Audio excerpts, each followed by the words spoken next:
Meet Mike Rowse, the first foreign Hong Kong government official to become a citizen of China. And there's only one way a non-Chinese can get a Hong Kong passport. Born into a low-class family in England, he left home at 23 and traveled around Asia by boat until in 1972 he came to Hong Kong to start a new life. I arrived with nothing. I slept on a couch of a friend of my stepfather. Since then, he went from journalism to fighting corruption at the government level and later even helped bring to Hong Kong the first Disneyland in Asia. We worked 7 days a week, 12, 14, 16 hours a day until we nailed it. Mike shared the truths behind the success of China, Hong Kong and Singapore that has long stayed behind closed doors. We are the best.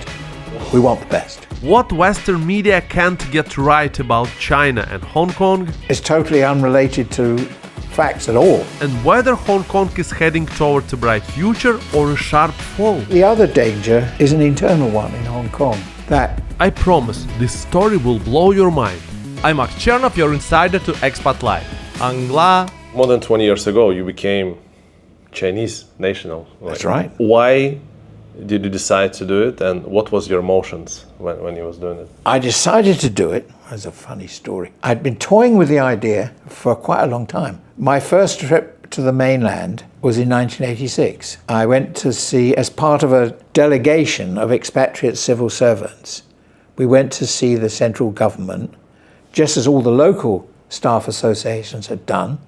We were the last. We didn't go. They all had a paid-for trip. We decided as a matter of principle we would pay our own airfare and our own hotel, and we wouldn't take an interpreter. We wanted the Chinese side to be 100% in charge of everything. And we arrived there and just told them, do you want us to stay in Hong Kong after 1997 or not? We are not troublemakers. We understand history. We are civil servants. If you want all the British to go, we will all go.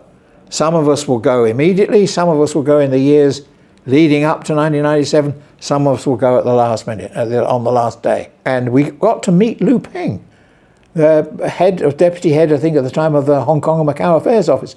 They treated us really well. They gave us, in Chinese terms, huge face. And we were 4 nondescript civil servants, okay? Plain Joes. And Lu Ping could not have been clearer. We want you all to stay. Go back, speak to your expatriate colleagues in the judiciary, in the police force, in the Department of Justice, in the universities, in the schools, in the engineering departments, in the architectural service. We want all of you to stay. So I actually said, well, I don't think the British are playing to that model, and therefore Hong Kong isn't. Hong Kong's thinking is we've got to get everybody out in an orderly way. And I said, you need to send the message to them. I believe you, but you need to send the message to them. And Lu Ping said, leave this to me. The next day, we were in the Great Hall of the People in the Jiangsu room with the state councillor, Ji Pang Fei. And we sat in the big chairs, just as if it was President Bush or President Trump, meeting. Yeah. We were, the 4 of us, nobodies, there were the state councillor and the head of the Hong Kong Macau Affairs Office and senior officials. And it was filmed by CCTV, and they couriered the film to Hong Kong the same day and gave the tape to all the TV stations here free of charge. Wow. You want to send a message? I was really impressed by this, and it goes without saying.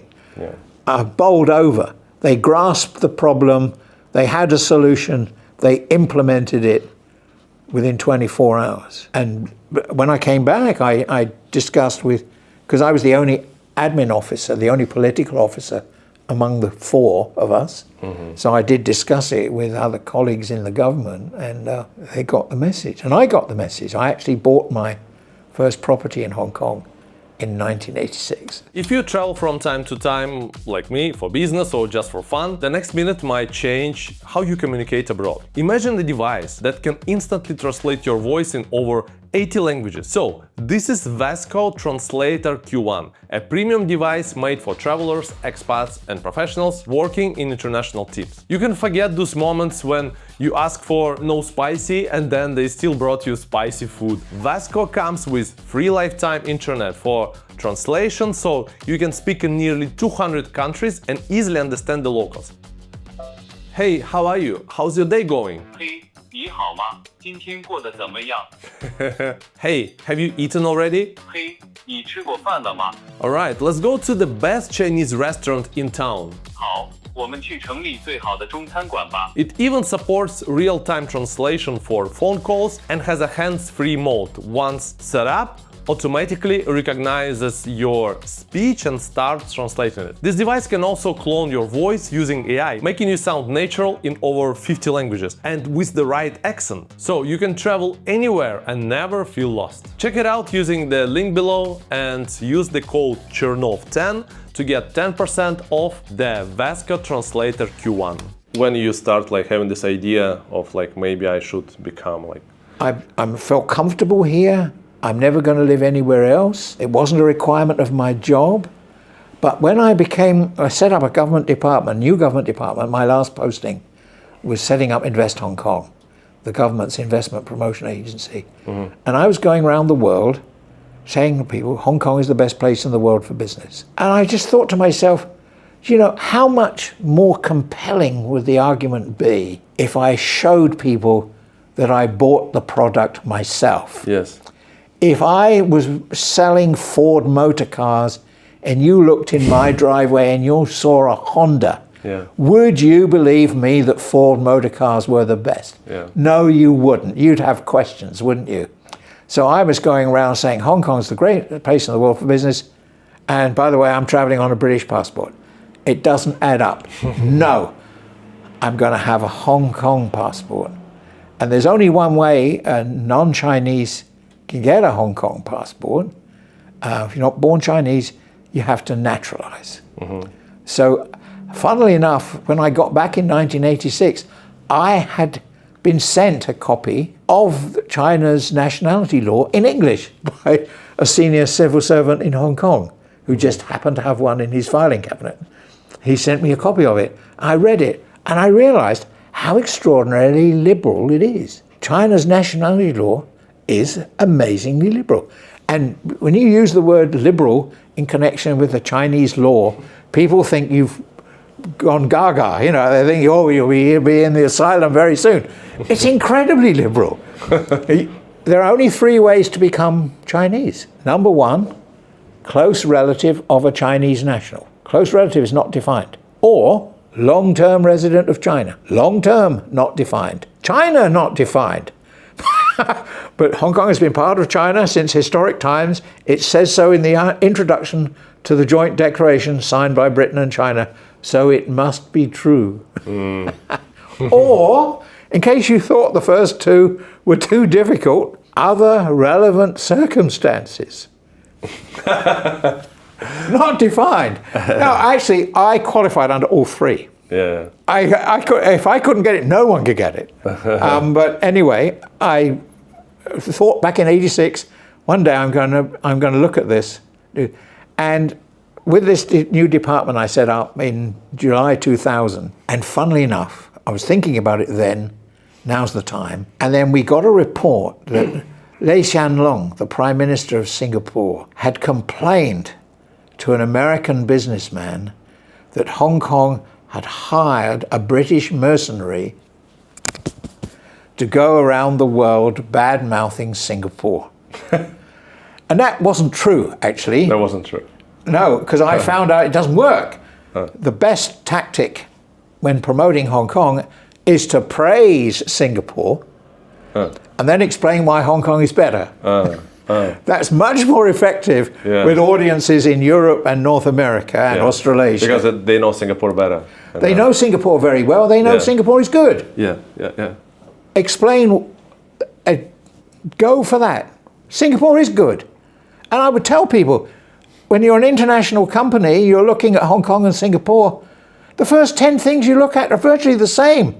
World-class airport, check. World-class container port, check. World-class telecommunications, check. World-class banking system, check. Convertible currency, check. Sound banking system, check. Boom, boom, boom, boom, boom, boom, down the list. The first 10 things are the same. It's only you get two really big differences at that time. Things change over time. Yeah. One is cost. In those days, Hong Kong was more expensive than Singapore. I'm not sure whether that's still true or not. I don't keep up. Similar, Right. pretty much. But Hong Kong was more expensive then, and I would concede that up front. And the other was location. I said, nothing wrong with Singapore. I said, Hong Kong, if you're dealing with East Asia and mainland China, Hong Kong has the best location. I worked in Hong Kong. I have flown to Beijing in the morning, had a meeting, flown to Shanghai in the afternoon, had a meeting, flown back to Hong Kong. I'm in my bed before midnight, in my own bed in Hong Kong. If you're in Singapore, it takes you all day to fly to Beijing. You fly one day, you work one day, you fly back one day. That's 3 days. Yeah. It's just not as efficient. If your main focus is South India, go to Singapore. I can't compete. They make all our flights. We got a terrible deal from the Indian government in those days. All our flights take off at 4 o'clock in the morning. Nobody's interested. Singapore, they paid. Yeah. They got good slots in Mumbai. Right. Cathay wouldn't pay. We haven't got good slots. And Or so, like Southeast Asia, I mean Indonesia, if it's, or Malaysia. yes, indeed. But historically, those places with a significant Chinese minority, anyway, they've tended to put their wealth in Hong Kong to keep it away from their own government. And they didn't want it in Singapore because the Singapore government's a member of ASEAN. Maybe those other governments will put pressure on the Singapore government. Nobody puts pressure on the Hong Kong government. So we had an in with those places. So yeah, praise Singapore. Anyway, funnily enough, I met Lee Hsien Loong Oh yeah. later. Yeah. In, of all places, Davos. In Switzerland. It was purely by chance. I mean, I only ever went once to Davos, and it was a complete waste of time. I'll never go again. It's just a talking shop. It's silly. But I was there, and there was a speaker, blah, blah, and we all had to sit down. It was free seating at lunch. Yeah. And I sat down at a table, and it just happened that Lee Hsien Loong and his wife were both on the same table with me. Okay. So I went round later giving out my name card to everyone, and when he saw it, he recognized the name. You remember your name? Yeah. It was, but good. I mean, also. But then what happened? Or did you Nothing. converse? Like, No. I mean, I don't want to say I'm not a British mercenary anymore. I'm now a patriotic Chinese national. I didn't have to say that, you see. Yeah. The actions spoke for themselves. And it was such a help in making speeches around the world. Always in my introduction, or the introduction by the host, Yes. it would be Mr. blah, blah, blah, came to Hong Kong in 1972, blah, blah, lived there, blah, blah, blah.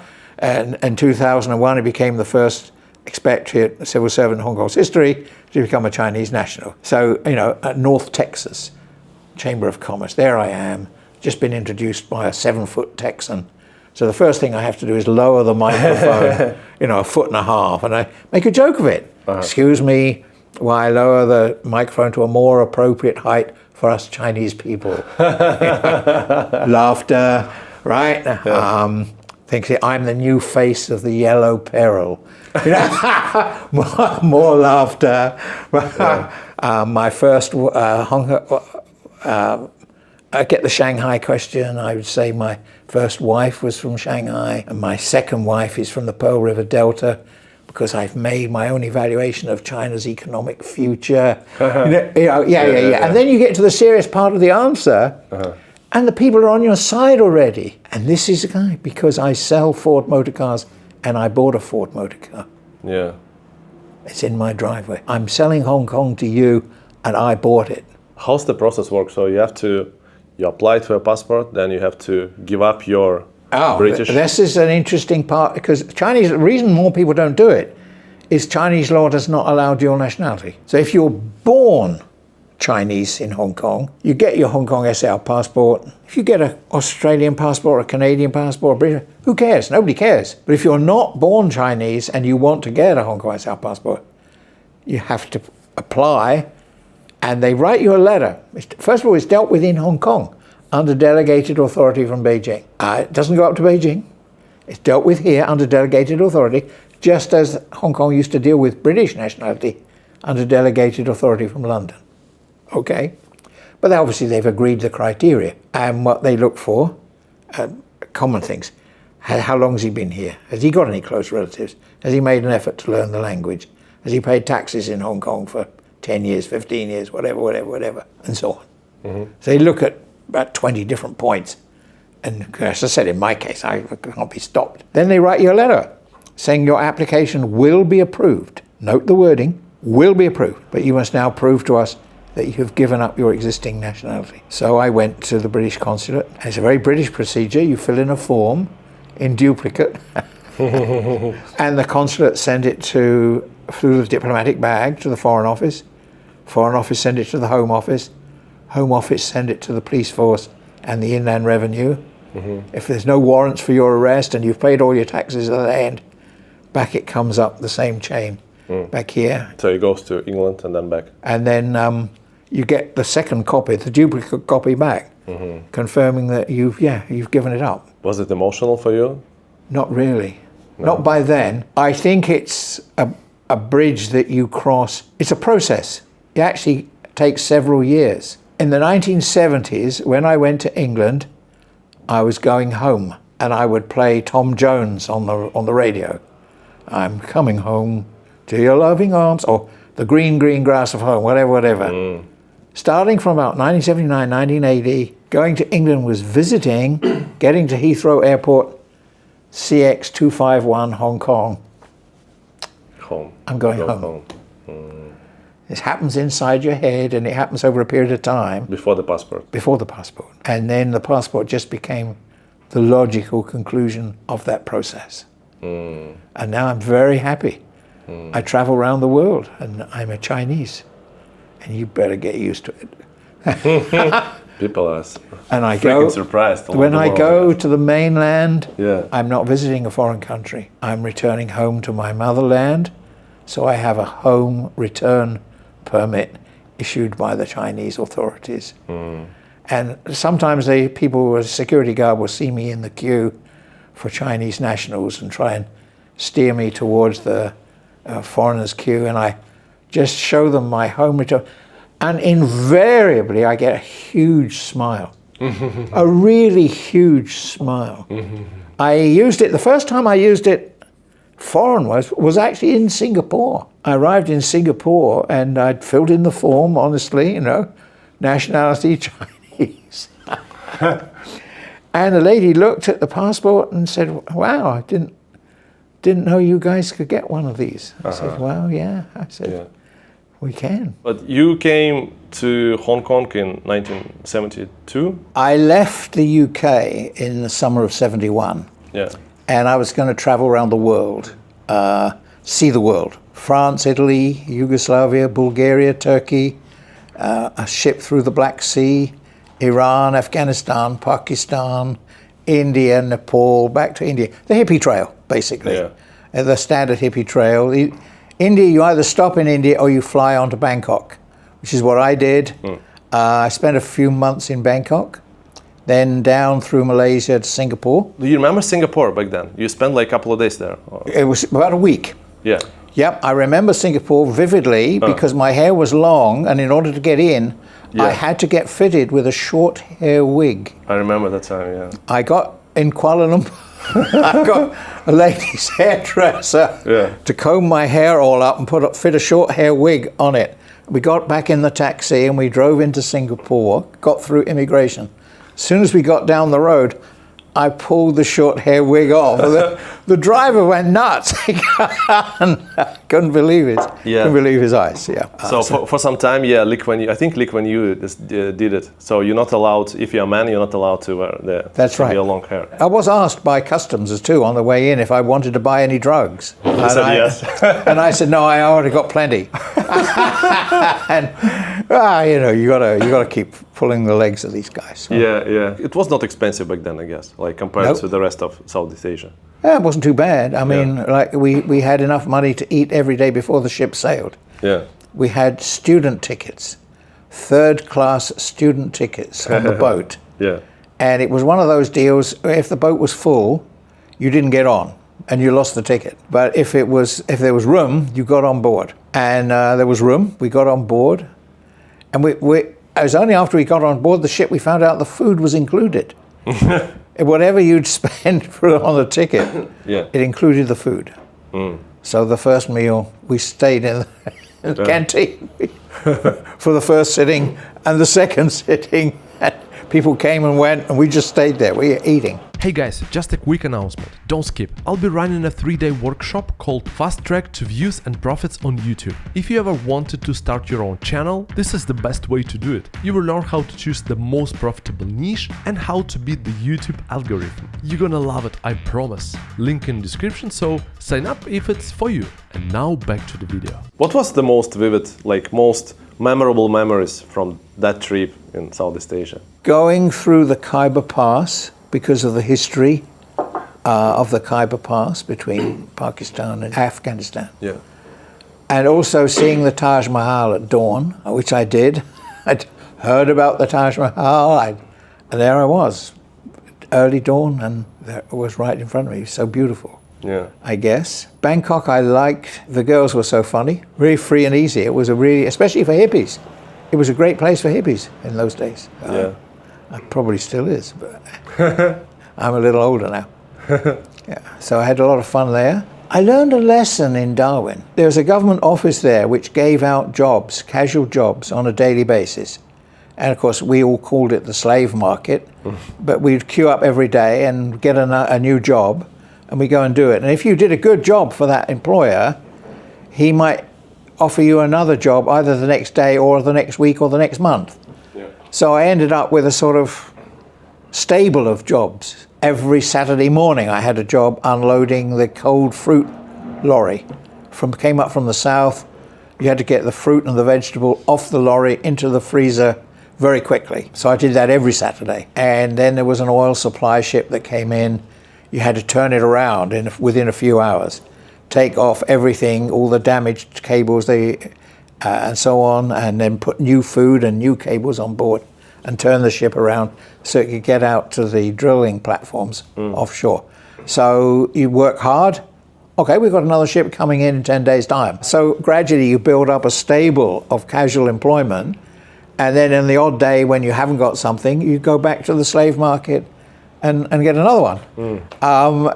One of the things I learned there was a lot to do with working was a mindset issue, because I bumped into a couple of people I'd worked with before, and they said, they said, there's no work. I was thinking of taking on an assistant.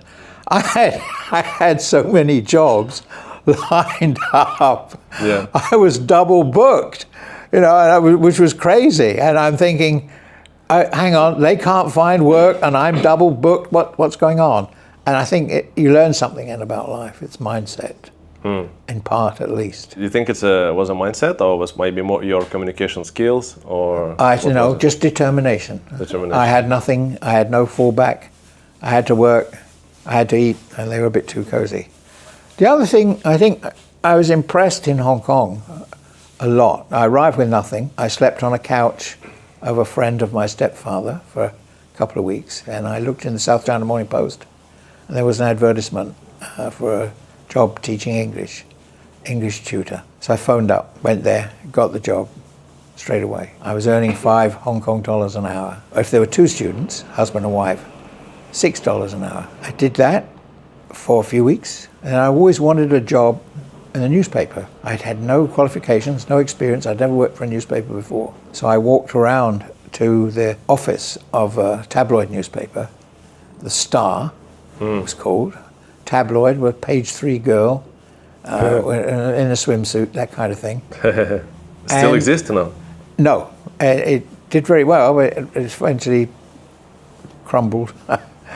But I walked in and asked to see the editor, and the girl on reception just called him, and he came out. And that was the thing to me in Hong Kong, was a big feature. People were free and easy. They did come and talk to you. Yeah. So this guy came out. He was a very tall Australian, and he looked down at me and he said, "What do you want?" And I looked up at him and said, "A job." And he said, "What can you do?" And I said, "Write English." I didn't lie about my CV or anything. And he said, start tomorrow. That was the entire job interview. Why Hong Kong and why not stay in Bangkok? I was going to go around the world. And I figured Hong Kong would be a good staging point to get some money and enough to go on to the next leg, Japan or North America or wherever. Yeah. And that was 2 wives and 4 children ago. I'm still here. People say, why do you stay in Hong Kong? Very funny. Well, first of all, it's so beautiful. It is. It's just a beautiful city. It is. Yeah. At night, when everything's lit up, it's like a huge jewelry box. Yeah. And the daytime, with the country parks and the hills, the sea, you got everything. But recently, I woke up in the middle of the night, 2 a.m., shivering violently, turned off the aircon, it was in summer, turned off the aircon, wrapped myself in a blanket, couldn't stop, went to the bathroom, my left leg was in utter pain. I cancelled my appointments for the rest of the day.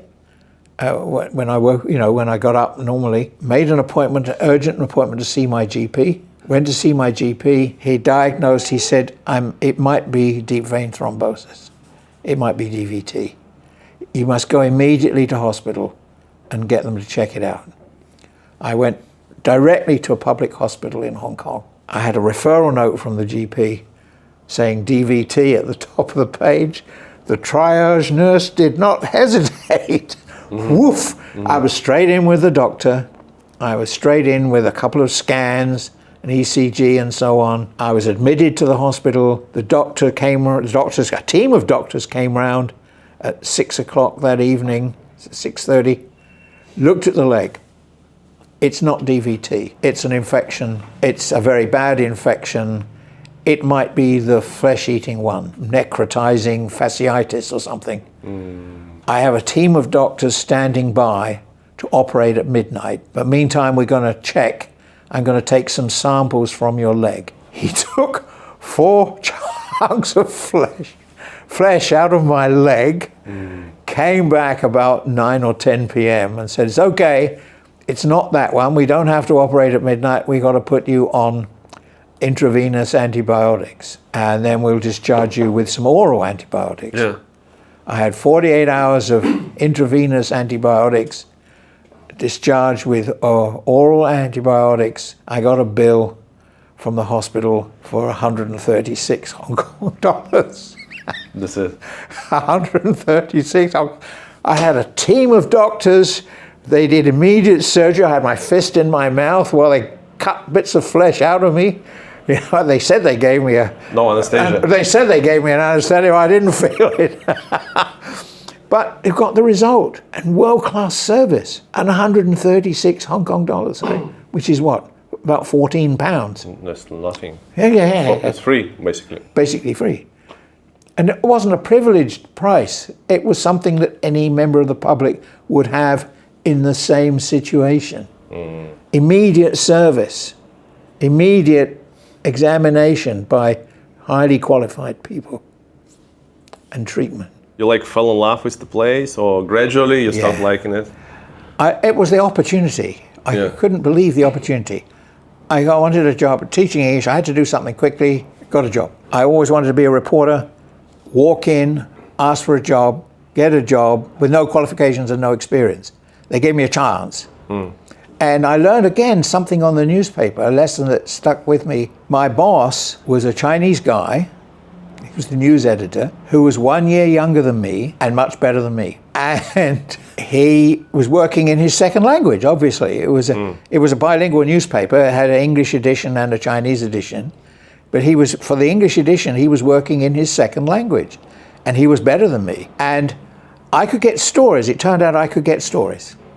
I got stories that I seemed to pick them up like a vacuum cleaner.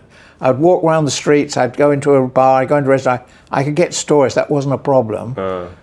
I could write them, but I couldn't write the first sentence of the story. In a tabloid newspaper with an Australian editor, the answer was very clear. The first sentence must tell the whole story in 20 words or less. If you got 21, 22, no, he'd give you the story back. Didn't matter how good the story was, the first sentence had to be 20 words or less. And so I could write the story, but I couldn't get the first sentence in 20 words or less. And my immediate supervisor, the Chinese guy, stayed behind in his own time after work to teach me how to write the first sentence. And I thought, you know, I don't know this guy. He's just met me, and yet he's willing to help someone, a stranger, and help him. And I thought, this is the kind of place I could get to like. And I found myself specializing in stories about police corruption. And the following year, 1974, the Hong Kong government created the Independent Commission Against Corruption. And I thought, well, I love this city. Corruption is a scourge. It's rampant here at that time. Was it like huge back then? Oh, huge. And syndicated. I mean, all of the illegal drugs, all of the brothels, all the gambling, everything was licensed by the police. You paid.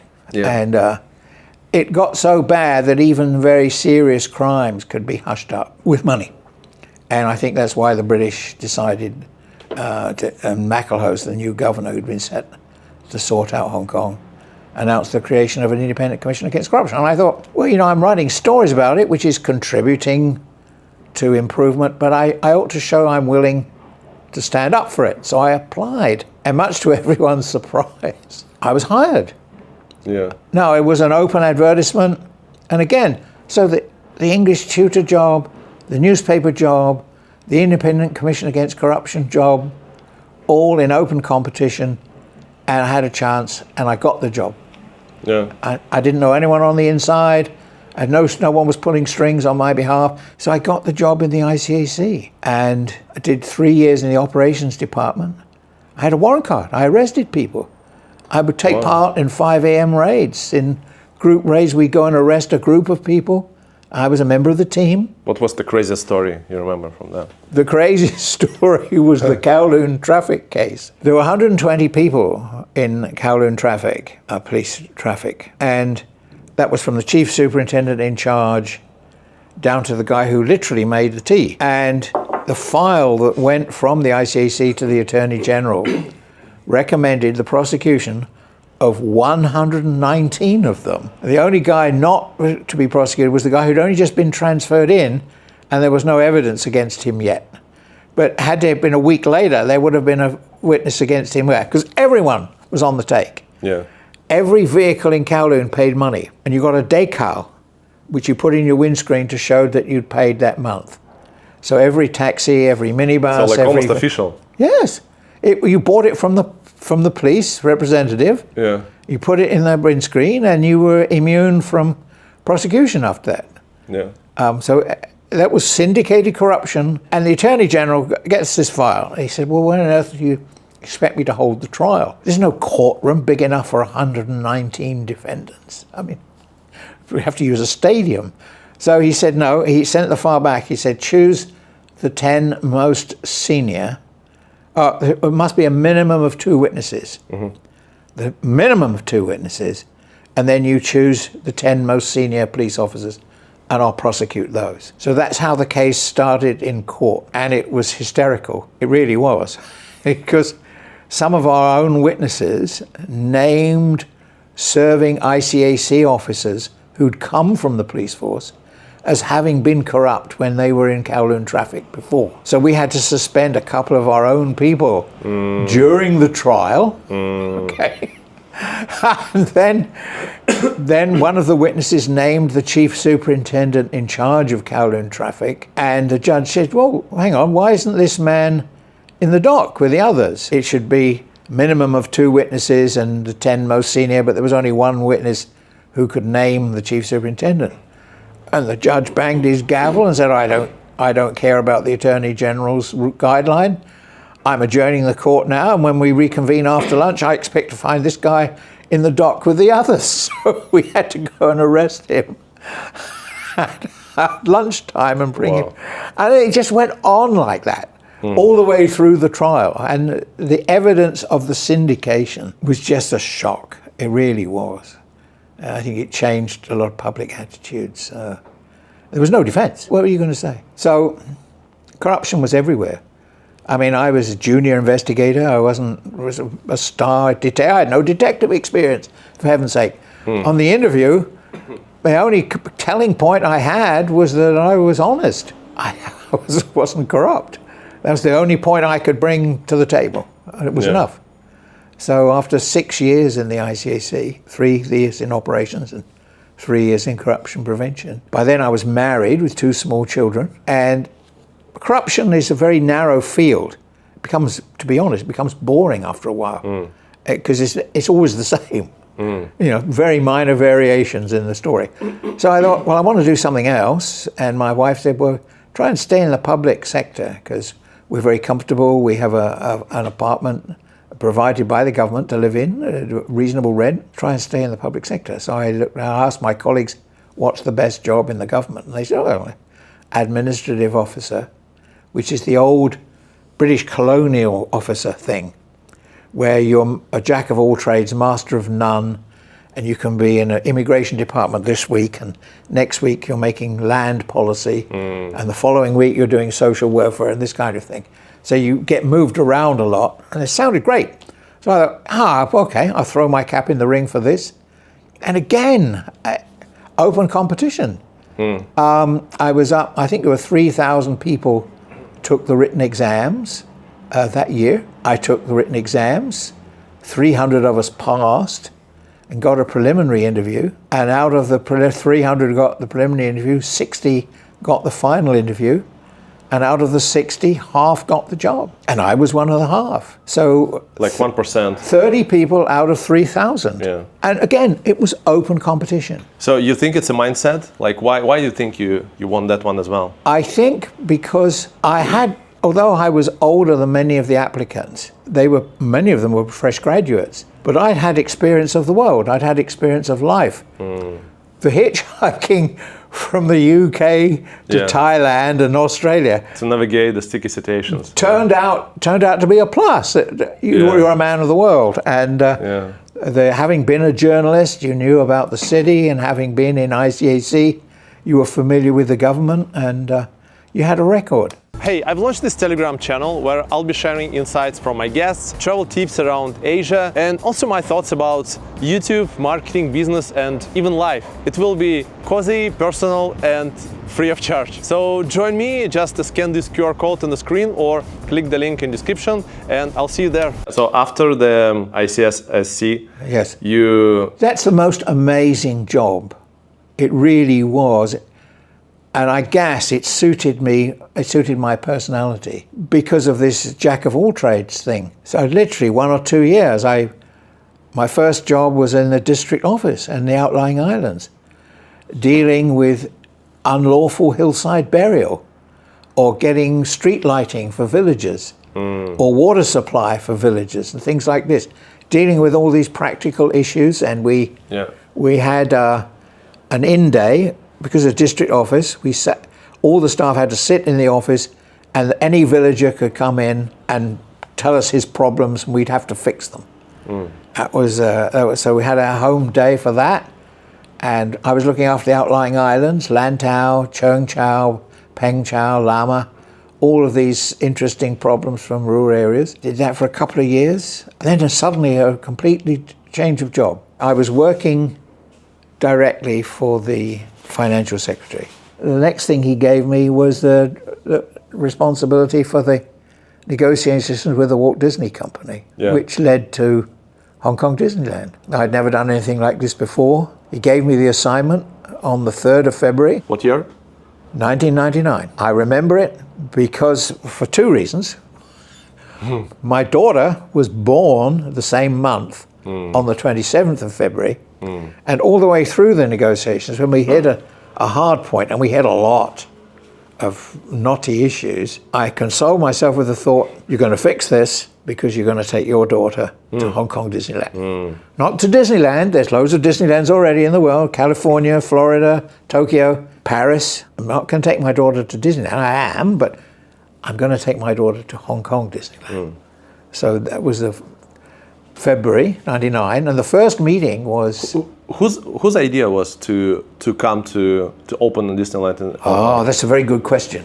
I think Disney had been looking at various locations, and I think at very senior level, Eisner had approached C.H. Tung, the then chief executive of Hong Kong, and a very small team had been established to look at whether there was a site where it could work. Because Disney wanted to address the China market, but they needed a convertible currency, they needed protection of intellectual property, they needed a big throughput of international visitors, and so on and so on and so on, and get the climate right. And eventually, of course, they also went into Shanghai. But their first obvious place, if to address the Chinese market, the first place was Hong Kong. And it was the right choice for them.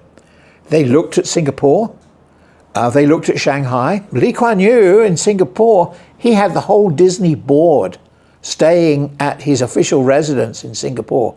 And he went twice to California to the head office to beseech them to do it in Singapore. And Zhu Rongji had visited Disney in California years before, and he was the mayor, now the prime minister by then, but when he was the mayor, and he was so excited by Disney, he'd gone back and got a map of Pudong and put a big circle on it saying, this is going to be the site for Shanghai Disneyland. So we had tough competition.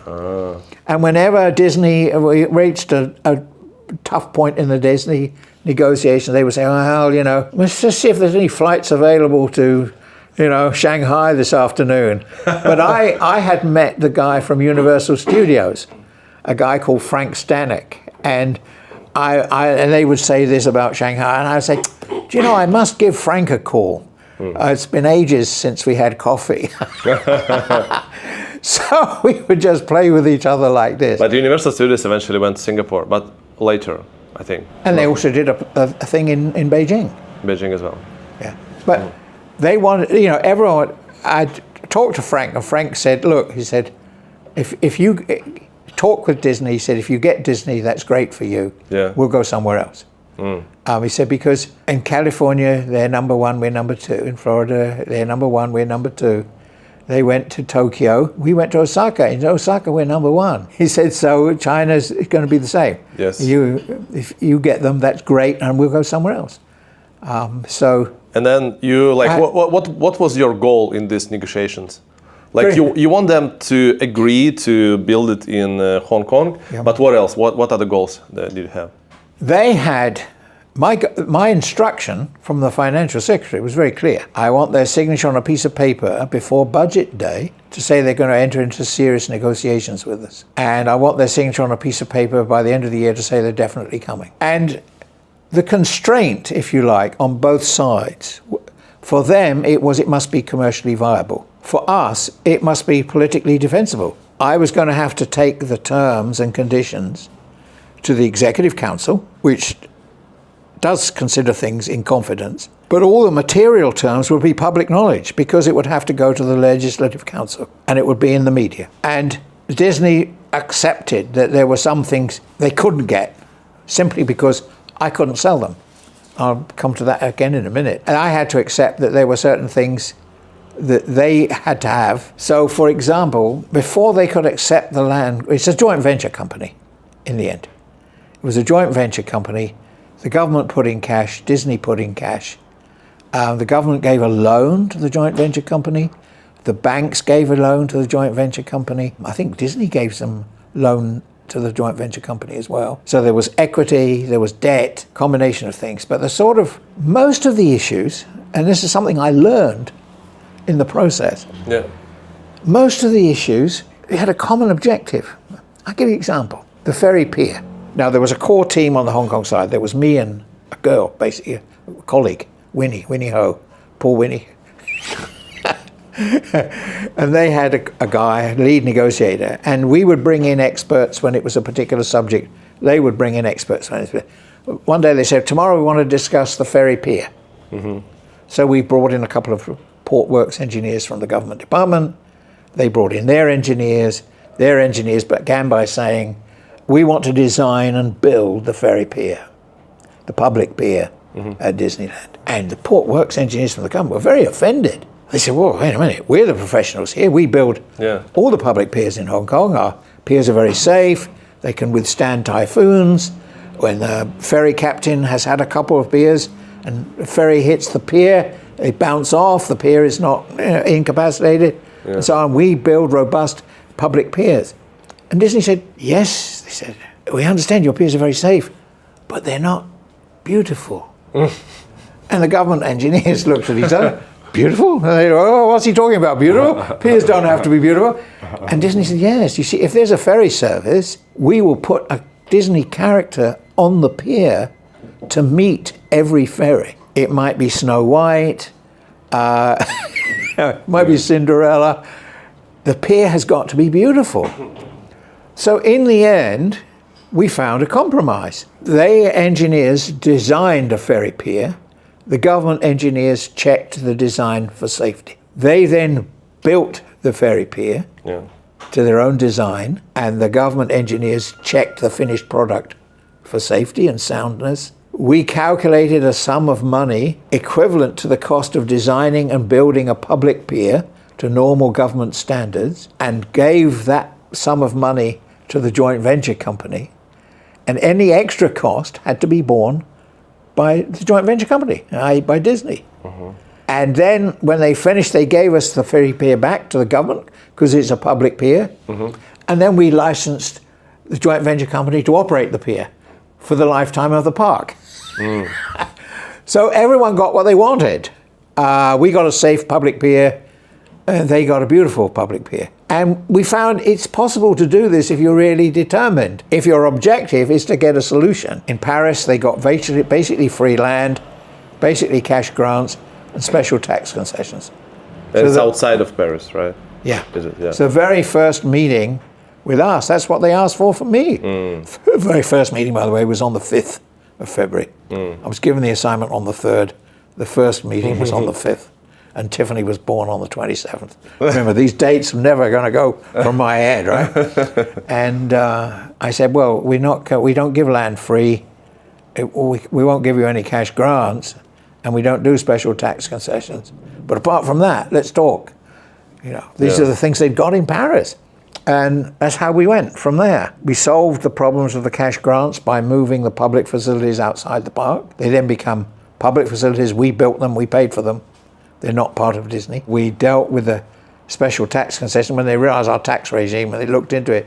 They realized they didn't need special tax arrangements. There wasn't any tax on what they were doing. Wow. Okay, that one just went away. Compared to France. So the one that was left was paying for the land. And in the end, everyone who put in cash equity got A shares. What I said for the land was, for the value of the land, I will take B shares. I can't give you the land for free. I'll have to have something to put on the table, B shares, but I'll freeze your business model for the first 20 years. And every dollar that's better than what you're saying is mine and turns my B shares into A shares. And that was how we finessed the land value issue in the negotiations. The one on which they gave in was exclusivity. They said, we'll do this deal, but you mustn't have any other internationally branded theme parks in Hong Kong, ever. And I said, well, we could never agree to that. Hong Kong is the world's freest economy. We're number one. We're the place where you come to compete. We don't do exclusivity. And they said, well, we must have exclusivity. And in the end, I said, look, I don't think I can deliver this. I won't get the Executive Council to agree it. Even if the Executive Council agreed to it, I don't think it would survive in the Legislative Council with all these elected members. I think it's dead. I could only conceive of trying to do it on one basis. And they said, what's that? I said, 100% reciprocity. They said, what does that mean? I said, no more Disneylands in Asia. And the chief negotiator pushed this up to the chairman of Walt Disney Attractions, a guy called Judson Green. And Judson Green said, Mike, we could never agree to this. And I said, Judson, I'm the one who's telling you not to ask for this. You've asked for this. The only way I could possibly justify it is by saying it must be 100% reciprocal. And you don't want it, I don't want it. But so stop asking for this one, because I can't give you this one. And then they dropped it. Yeah. It was tough. What are the biggest lessons that you learned after this, like very tough negotiations? We're back to mindset. I was determined to get a deal on fair terms.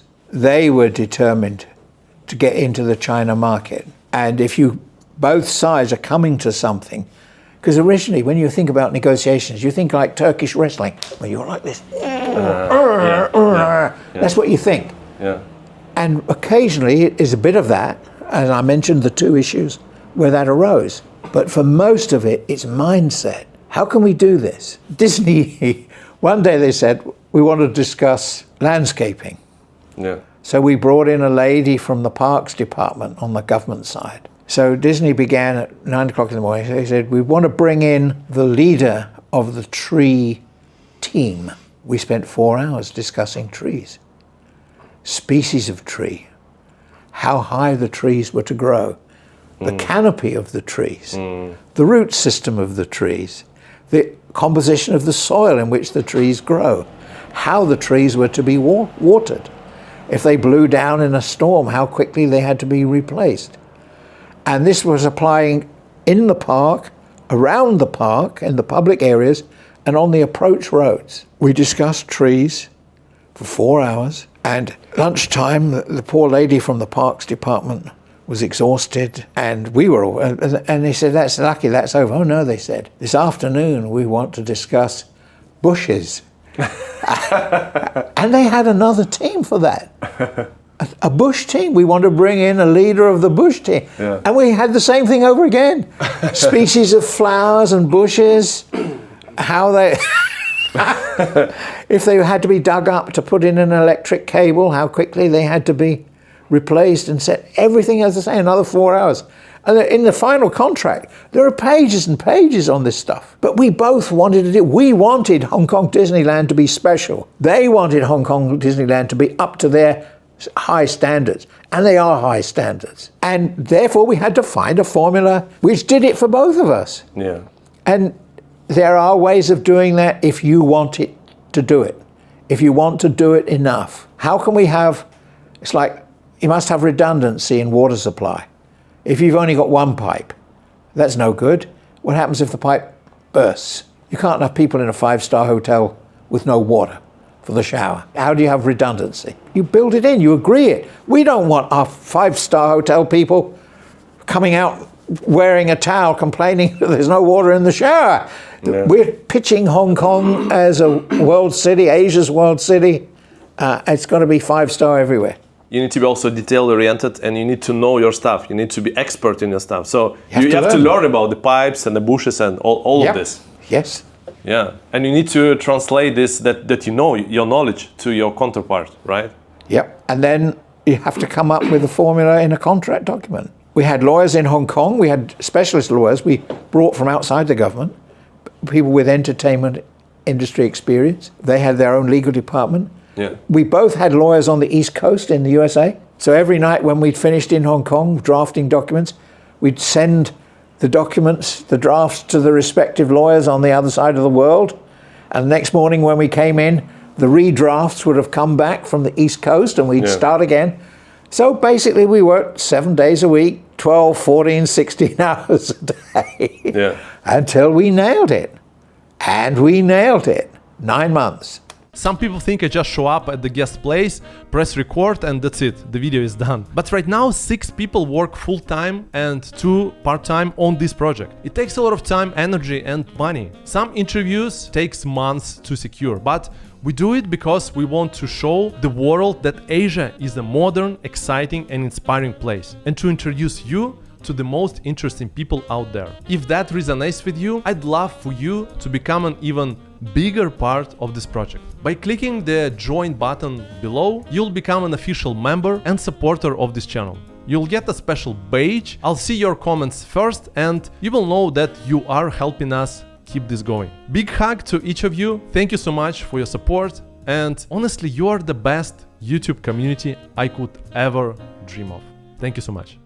What was the main driver for you? Hong Kong is a world-class city, and we're going to have a world-class theme park. That's it. Yeah. We're a world-class city, and we're going to have a world-class theme park. Ocean Park's very good, but we're going to have an internationally branded world-class theme park, the best in the world. At that time, I think we looked at the charts. The top 10 theme parks in the world, 7 or 8 of them were Disney. You know, Yeah. that's the one we want. We are the best. We want the best. Was it like tough with your family, with your wife, that you're always working like you, or? You think? I mean, I think yes. I think with a the little baby. bit, a little bit. Yeah, it was my second wife. Yeah. I think she was more politically attuned than my first wife. So she understood the compulsion. She understood the pressures. It wasn't just Disney. I also did Asia World Expo, the conference and exhibition center at the airport. I was the first chairman of that. Okay. Also huge project. Yeah. Typecast, you see. Yeah. We haven't done this before. Where's Rowse? Here I am. And that's what made the job so great. Those 28 years, absolutely special right the way through. And since retirement, I always wanted a radio show. I have a radio show every week. I've always wanted a newspaper column. I now have a newspaper column every 2 weeks. Yeah. I enjoy lecturing at university. Every year, a couple of times, I get invited to lecture at university. What else do you want when you're in your retirement? I have a pension as well. What's the secret? Like, to be happy, to love your job? Like, what's to laugh. I laugh a lot. And sing. I sing in the shower. Tiffany sings in the shower too. I'm glad when she's home in Hong Kong. She sings in the shower. My son doesn't sing in the shower. Yeah. Nor my wife. Sing as often as you can, laugh as often as you can, and be up for it. Be focused. Get it done. What do you think the future of Hong Kong? Because you've seen all the stages through this more than 50 years. Like, some people are kind of skeptical about the economy and stuff of Hong Kong. Like, what's your thoughts on the Hong Kong right now? I know some people want us to be a big technology hub, and maybe we can be to a limited extent. Mostly it'll be Shenzhen, I think. It'll be us in partnership with Shenzhen. Shenzhen's the natural place for this. Yeah. But what we do is we raise money. We're a financial center. We're the world's third most important financial center after New York and London. And we will overtake London. And one day we will overtake New York. Yeah. We will be the biggest financial center in the world. That's who we are. That's what we do. And my children and my grandchildren will see it. What's the biggest challenges for Hong Kong right now? I think several. One is Western politicians and media have an anti-China narrative, which sometimes is totally unrelated to facts at all. It's just like what? Contrived. Well, what is the danger to Europe from China? Are we going to invade China? Is the PLA Navy going to draw up at the Isle of Wight? Yeah, I mean, if China going to invade Europe, I mean, yeah. Is that really? Yeah. Is that really realistic? Is that really a possibility? For 5,000 years, China's been concentrating on defense, keeping what we've got. We have barbarians attack us from time to time. The Americans in Korea, the Mongols from the north, whatever. We're surrounded by people who from time to time we have a battle with. We haven't had a real war for 40 years. A little bit of a skirmish with the Indians in the Himalayas. China's not a threat to Europe, security threat to Europe. It's not a security threat to North America. It's not a security threat to Africa. We're not a security threat to anyone at all outside Asia, and arguably within Asia. We can sort it out ourselves. So I think the Western narrative of politicians and media is hopeless, and Hong Kong tends to suffer from that. And we now get American politicians passing resolutions. They urge Trump to take up various cases with Xi Jinping and so on. I think the other danger is an internal one in Hong Kong, that some people are too anxious to earn favor from Beijing. So they're tempted to go further than Beijing wants. We don't need to do that. And funnily enough, the person who says we don't need to do that is Xi Jinping. Xi Jinping came here in 1st of July, the 25th anniversary, so that would have been 2022. And he made a speech and he said, you, Hong Kong, you have to maintain the common law legal system. It's different from our system.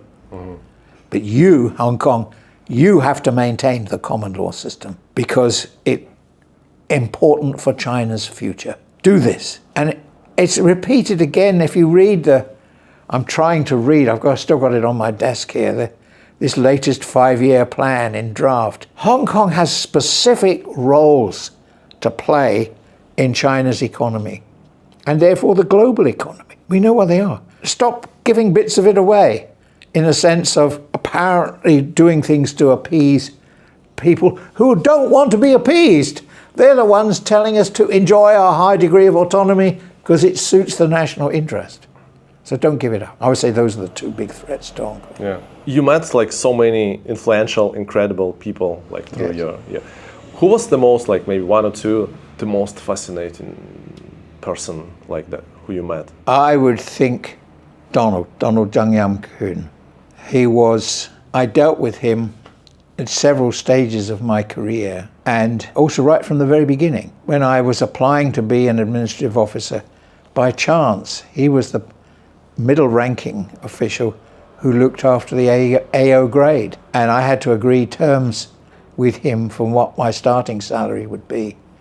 We had to negotiate because I couldn't take the minimum. I needed some recognition for my working experience that would push me up the scale to a higher salary. And we agreed a pragmatic deal for that very easily. It's not a problem. It's pragmatism. It's very Hong Kong quality. Is it? Yes. And it's like I told you, when I registered with the Registration of Persons Office. Also another example of that was when I applied to be an AO and I had to do this medical form and I answered all the questions honestly. Have you ever had these diseases? Yeah, that one twice, blah, blah, blah. And the clerk looked at it and he said, but you're cured now, right? I said, yeah. I said, let's just say you haven't got these. So it's like not that formal, no BS. It's pragmatic. Pragmatic. And Donald had vision. In the run-up to 1997, I thought his position was in peril because he was knighted by Charles on the 29th of June 1997. He knelt down in front of the British monarch's representative and had the sword on both shoulders, "Arise, Sir Donald." And I said to my wife, in the run-up to 1997, he's the one senior official who might not make it, but if he does make it, I said, he'll be chief executive one day. And sure enough, after financial secretary, he became chief secretary and later chief executive of Hong Kong. He had vision. That's what impressed me about him. He had vision. He would say to me, why have we got an agriculture department? We've got no agriculture. What do they do all day? Now, he wasn't attacking someone else. That was one of his responsibilities. And he would challenge himself and set me to kick down the walls and whatever. Yeah. And we have an agriculture department because we actually do have some agriculture. And we have fisheries, which is also important in some areas, and conservation. So we have a department. But he raised the question. It was the same with the industry department. Why have we got an industry department? We've got no industry. They've all gone to Guangdong province. Even our own people have gone to Guangdong province. Well, how are we attracting foreigners to manufacture in Hong Kong? We can't even get our own people to manufacture. What do they do all day? And again, it was an area of government for which he was responsible. He wanted it checked. He wanted to challenge himself. That's why actually things like the Helping Business Program and the Services Promotion Strategy Group, these were other challenges of his own area. One of the things we did, we tried to look at the industry department, and there was a lot of bureaucratic obstruction to that. I know, because I was obstructed. I kept trying to do it, and I kept being obstructed. But eventually, one of the members of I think it was the Services Promotion Strategy Group, said, what does Hong Kong do for investment promotion? He said, is that a job we should give to the Trade Development Council? Because some governments do trade and investment promotion together. It's a mistake, by the way, but some governments do. The ones that keep it separate do best. Singapore keep it separate. So the question should the job of investment promotion be given to the TDC? It was actually taken care of by a small unit within the industry department. And a consultant went away and looked at it and came back and had 5 conclusions, and very damning conclusions about the way we did investment promotion. They said, basically, he said, not only aren't you productive, you're mildly counterproductive, which was a devastating commentary on government, part of Donald's own empire. So the proposal was anything would be better than what you do now, including doing nothing. Even better than that would be to give the job to the TDC, but best of all would be to set up a new standalone government department. That's how Invest Hong Kong came to be created. And at that time, I wasn't the designated leader of it. That only came later. But I had done or paid for the study from my slush fund and Donald's prompting, which looked at it, which led to that conclusion. So he had vision, he looked at things. He was also the one I dealt with over the 1997 budget and other things. We looked together when we were welcoming our Chinese future and looking long term, decades, generations even. Why do we want Disneyland? Because we're a world-class city and we want a world-class theme park. Do you think you also have this vision? Or what's the lessons that you learned from it? I try to have a big perspective, a wide angle. China does things sometimes which I don't agree with, but I think one of the impressive things about the 5-year plan that's just been the draft, which has just been prepared, is that they do think in terms of generations. That this generation is building on the achievements of previous generations and must continue building to hand on to future generations. Yeah. And I think the West is far too short-termism. What's the next quarterly result? The next quarterly result is that the seas are going to rise by 80 meters and you're going to be swimming for your life, because you can't take climate change seriously. I still can't believe, my degree is in economics. I still cannot believe that the British voted for Brexit. It is the biggest act of economic self-harm conceivable. The UK is a European country. Economically, it's part of Europe. They're the biggest market for British companies. Yeah. And they're huge buyers of European stuff. And this theory that it was to take back control is a joke. What happens now is that Brussels makes the regulations, and then if British companies want to do business in Europe, they have to comply with them.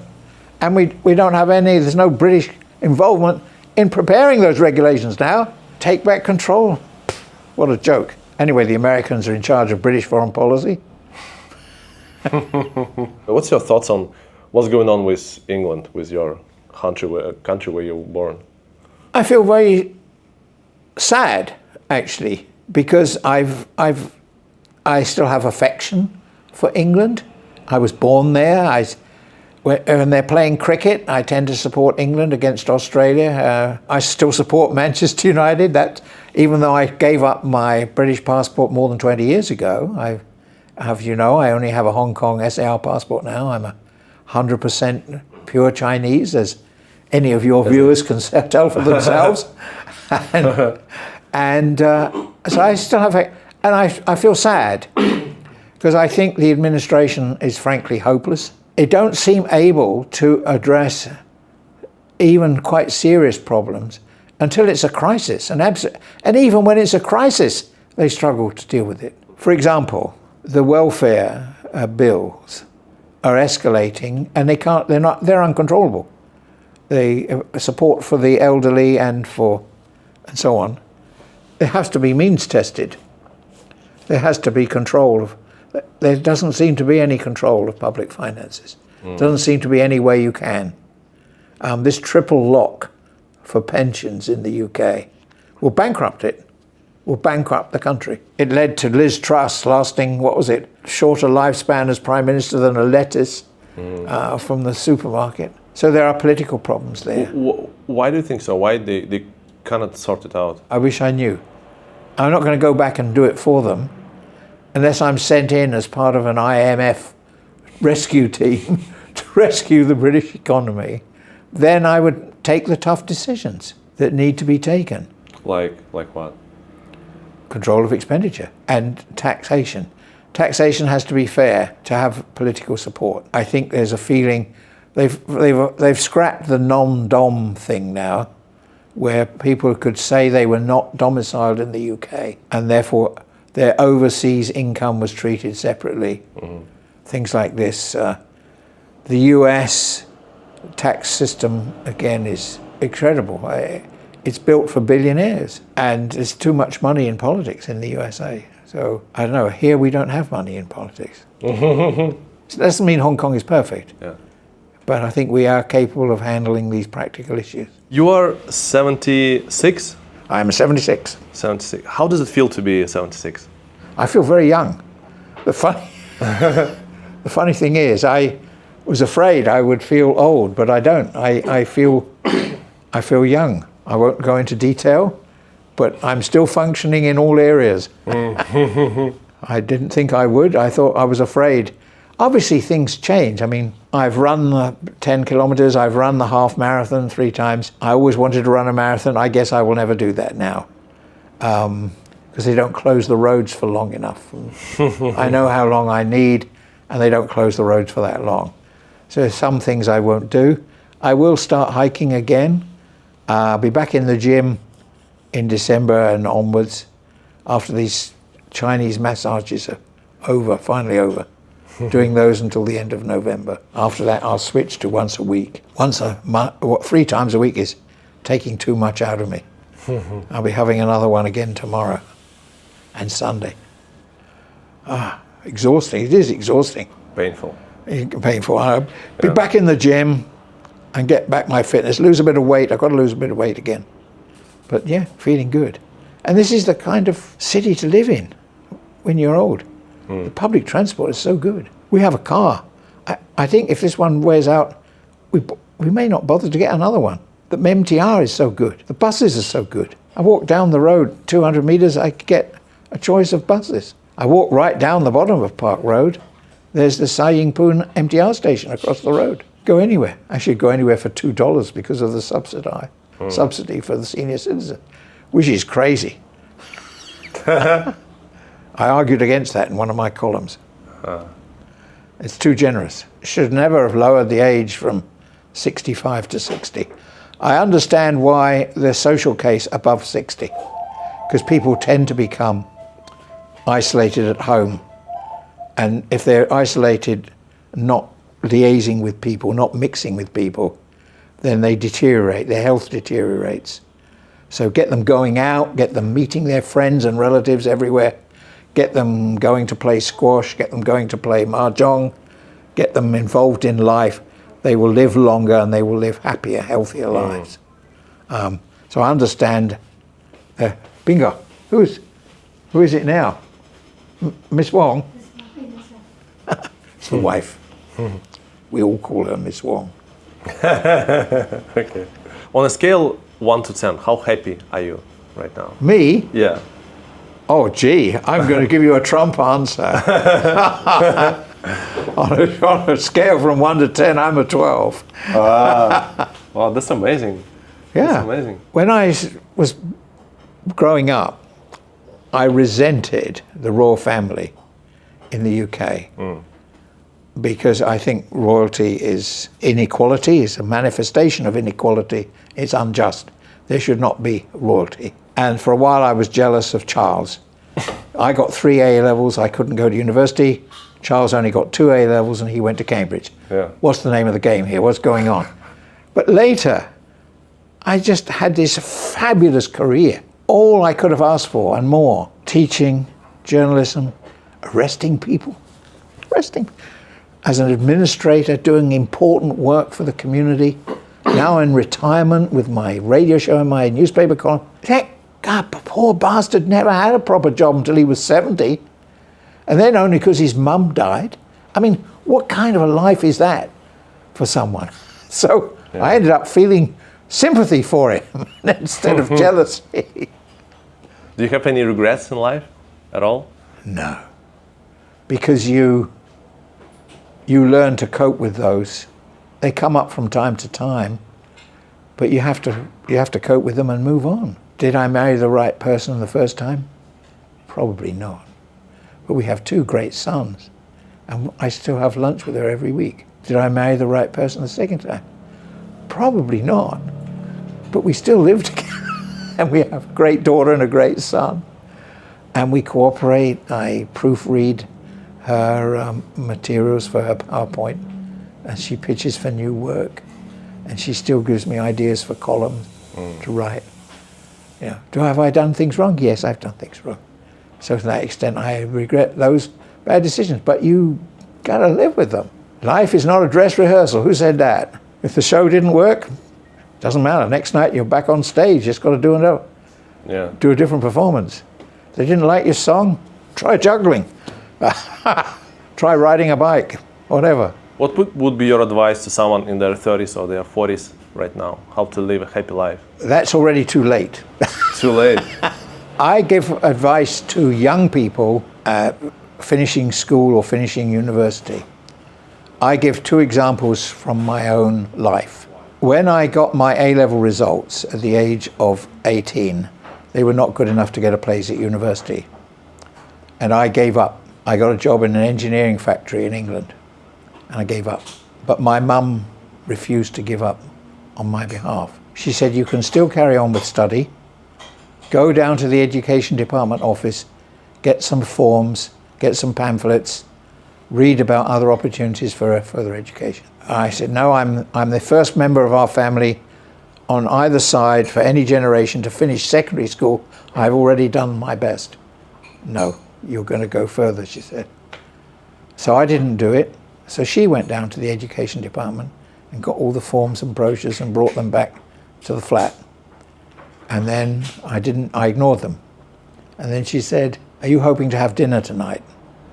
And I said, yes. You fill in those forms.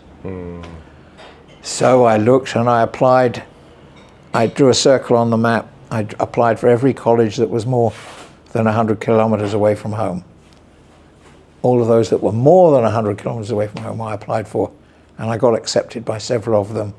I ended up studying at a small college in Bristol in the west of England, but the degree I have is from London University.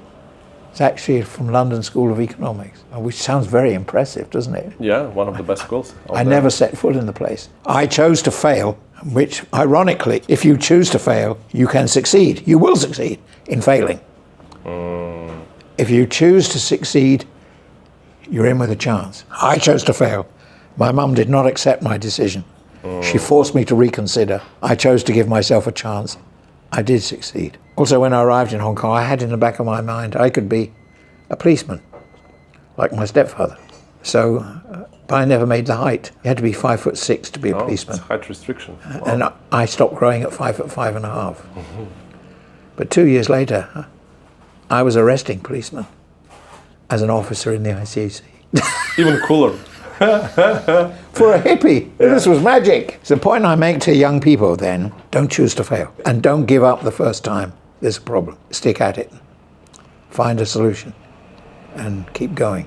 And that was my philosophy at that age. If I'm talking to people in their 30s and 40s now, I don't know what I would say. Ask how you want to spend the rest of your life. What do you want to be? What do you want to achieve? What do you want to leave behind? I have 4 children, 2 per wife. I show you a picture. Everyone in that picture is called Rowse. Your family name. My family name. 8 of them are Asian looking. 1 of them is Caucasian. That would be me. There are 5 British passport holders. Yeah. 3 Japanese passport holders. Oh, Japanese. And only 1 Chinese passport holder. Okay. That's me. Yeah. So that the advice would be to make more kids? I think if you're part of life, I think it was almost a requirement. For me, I couldn't contemplate getting married and not having children. Yeah. So I got married twice, so I've had 2 batches of children. Not advocating that for everyone. I'm not a Trump advocate on that subject. But getting married, having children is a part of life. Yeah. It's a natural part of life, and you will be a fuller person Yeah. because of it. Are you married? Yeah, I have 2. Is it enough? Not Yes, enough yet. it's enough. 8-year-old and 2-year-old. Perfect. 2 girls. Also perfect. Girls take much better care of you than boys. What's the meaning of life? Be the best that you can be. You have only one life. Try not to waste too much of it. You will waste some of it, but try not to waste too much of it. And be the best that you can be. I wanted to be a reporter. I was a good reporter. I wanted to be an ICAC officer. I was a good ICAC officer. I didn't know I wanted to be an administrator. It turned out that I was a pretty good one. And now I'm a reporter, a journalist again, columnist. I'm on the radio. Be the best that you can be. Yeah, that's all.